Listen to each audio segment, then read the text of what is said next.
guys, David here with Northwest Outdoor Adventures, and today we're going to do another recap type video.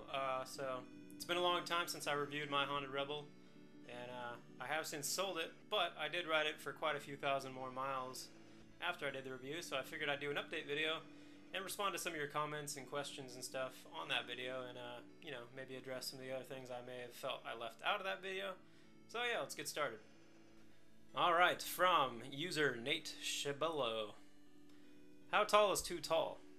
I'm about 6'1", 260. So would this be too small? Well, Nate, that is ample size, I would say, for the Rebel. But I will say that, and I think I mentioned it in the video or maybe in the comments before, but you really don't know until you go and sit on it. So I'd go to a dealership and I'd ask them if you can just sit on one, maybe get some of your friends or somebody, wife, whatever, take a picture of you on it so you can see how you look. And, you know, let that help you in your decision. You definitely won't want to commit to something before you try it out. So, and the dealerships are usually more than happy to let you do that.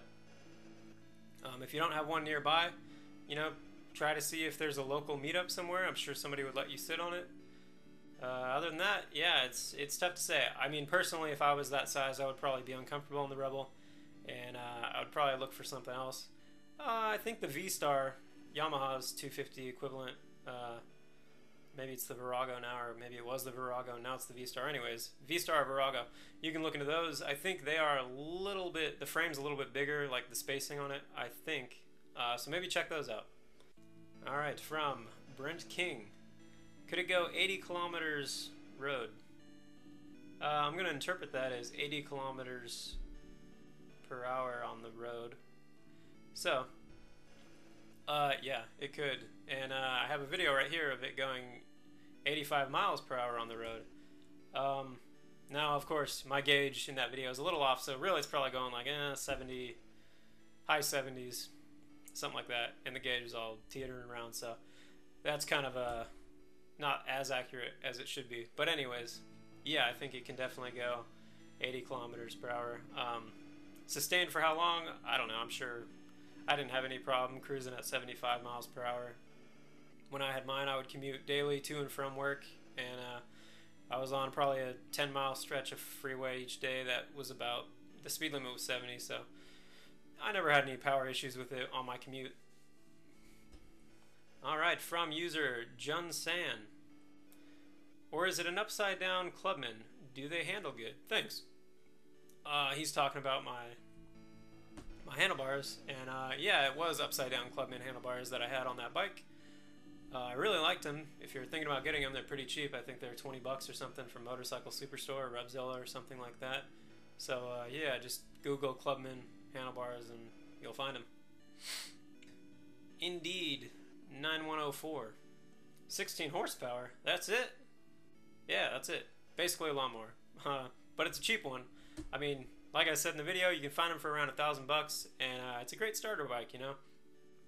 And it's really a good commuter bike, too. If you're just looking for something that gets... I have mentioned all this in the video, so if you're here, you've probably watched that video, and you probably have already heard me say this, so I won't delve into that yet. Anyways. From Random City 3000, the only thing that's bothering me is that you were saying is the speed. What mods can I get to up it to 80 or 90 range?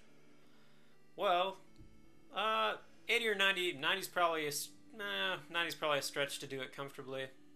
But yeah, you could definitely, you know, I mean, your cheapest and easiest mods are probably going to be your exhaust and your air system.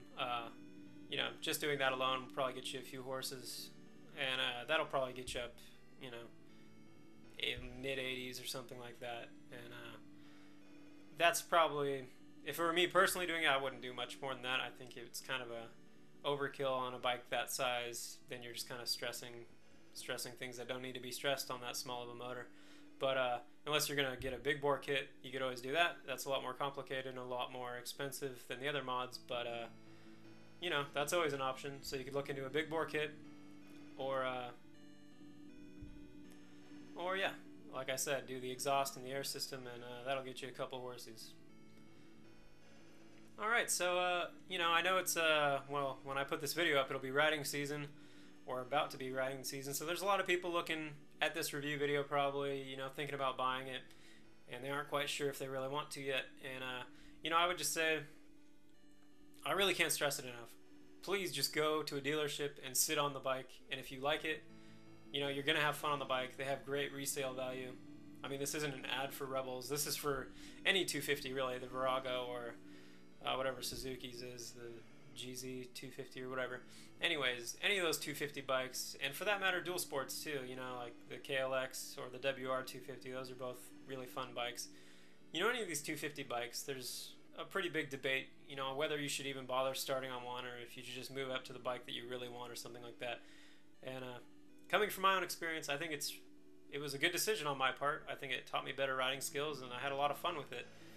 And you know, like I said, they have really good resale value. So worst case scenario, you wreck the bike, you're wrecking a bike that costs $1,000 versus, you know, your dream bike that, you know, is upwards of $10,000 or $20,000. Who knows? So, you know, think carefully when you're buying your first bike. And I wish you guys luck, and I hope this video helped you. And if you have any other questions or comments or concerns about any of the stuff I talked about in this video or the Honda video, you know, go ahead and leave a comment below or in that other video, and, you know, I might do another update video. Who knows? Sometime. I don't know. Well, thanks for watching, and, you know, watch some of my other videos, comment, subscribe, like, whatever. Alright, well, thanks for watching. See you guys later.